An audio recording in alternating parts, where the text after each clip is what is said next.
যে জিম্বাবুয়ে গত 4 বছরে কোনো টেস্ট ম্যাচ জেতেনি, তাদের কাছেই সিলেটে প্রথম টেস্টে লজ্জায় ডুবতে হয়েছে বাংলাদেশকে। চট্টগ্রামে দ্বিতীয় টেস্টে ঘুরে দাঁড়াতে তাই ঘরোয়া লিগে দুর্দান্ত ফর্মে থাকা এনামুল হক বিজয়কে ডেকেছে বিসিবি। দর্শক সমর্থকদের মনে প্রশ্ন উঠেছে দ্বিতীয় ম্যাচের একাদশ নিয়েও।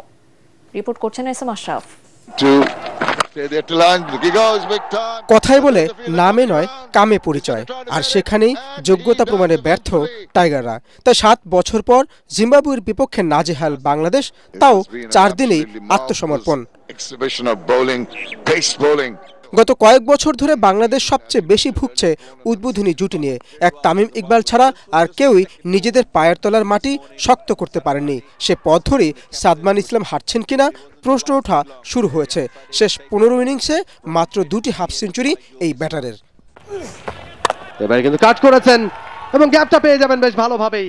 অথচ একই সময় ঘরোয়া লিগে সেঞ্চুরির পর সেঞ্চুরি করা এনামুল হক বিজয় উপেক্ষিত হয়ে আসছিলেন।